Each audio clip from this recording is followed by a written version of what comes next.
کھڑے رہے. اب تیسری مرتبہ حضور ان کے چہرے کی طرف متوجہ ہو کے فرماتے ہیں میرے صحابی کل رات تو نے کون سا عمل کیا ہے کہ میرا رب تیرے اوپر بڑا خوش ہوا؟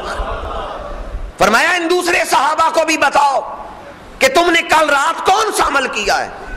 وہ صحابی عرض کرتے ہیں یا رسول اللہ صلی اللہ علیہ وسلم اور تو میں نے کوئی مال نہیں خرچ کیا, میں نے تو بس اتنا عرض کیا کہ پروردگار آج تک جس نے میری بے عزتی کی ہے, جس نے میری غیبت کی ہے, تیری رضا کے لیے میں اسے معاف کرتا ہوں. میرے آقا نے فرمایا یہی وہ عمل ہے جس سے میرا رب بڑا خوش ہو گیا. تو آج تک اگر کسی نے ہماری غیبت کی ہے تو اللہ کی رضا کے لیے اسے معاف کرتی ہے. یہ بھی ایک صدقہ ہے جو آج مسجد میں آپ کر کے جائیں گے کہ اگر کسی نے میری غیبت کی ہے تو میں اسے معاف کرتا ہوں.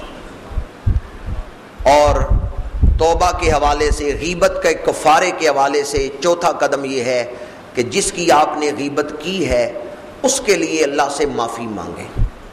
یا اللہ فلاں شخص کو بخش دے, اس کا نام لے کے اس کے لیے مغفرت مانگیں. یہ بھی غیبت سے معافی کا ایک ذریعہ ہے کہ جس کی آپ نے غیبت کی ہے اب اس کے لیے اللہ سے بخشش اور معافی طلب کریں.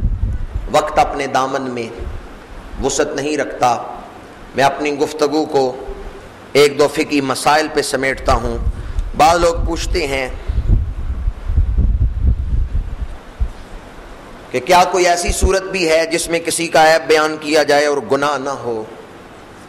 چند صورتیں ایسی ہیں جن میں عیب بیان کرنا جائز ہے اور وہ غیبت نہیں ہے.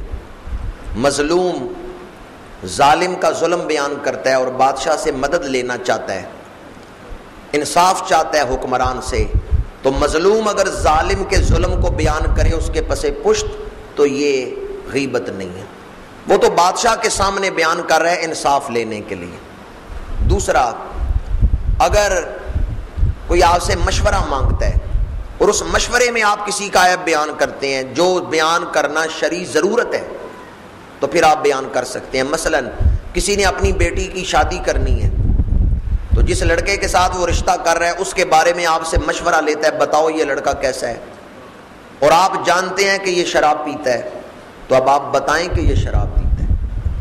آپ مشورہ دیں تو صحیح مشورہ دیں, اپنے علم کو ظاہر کریں. جب آپ عیب بیان کریں گے یہ غیبت نہیں ہوگی بلکہ آپ نے مشورہ لینے والے کو صحیح مشورہ دیا.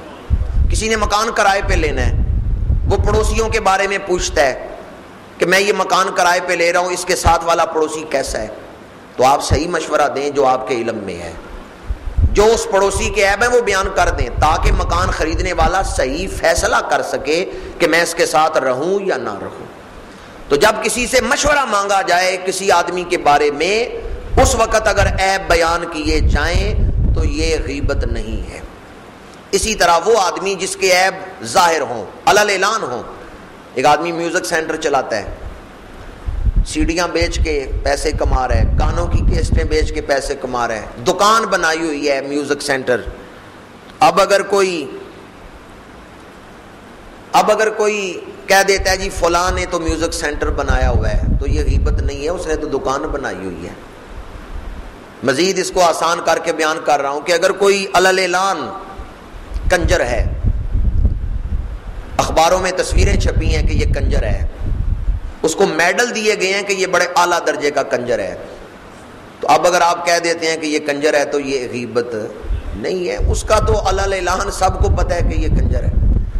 تو جو عیب آدمی خود نہیں چھپا رہا, خود ان عیبوں کو ظاہر کر رہا ہے, علل اعلان ظاہر کر رہا ہے, اگر آپ اس عیب کو بیان کر دیں گے تو یہ غیبت نہیں ہوگا, اس لیے کہ یہ عیب بیان کرنا اس آدمی کو خود پسند ہے, وہ تو خود ان عیبوں کو ظاہر کر رہا ہے اور علل اعلان گناہ کر رہا ہے. جو گناہ علل اعلان کیا جا رہا ہے اس کو اگر بیان کیا گیا تو پھر وہ غیبت نہیں, چونکہ وہ تو پہلے ہی سب کو پتا ہے. اللہ تعالی ہمیں دین سمجھنے اور اس پر عمل کرنے کی توفیق عطا فرمائے. ایک دوست نے مجھے فون کیا, میں نہ سن سکا, بعد میں نے ان کا نمبر دیکھا تو ان کو بیک رنگ کی میں نے, تو آگے سے ایک آواز آئی جس سے بڑا دل خوش ہوا.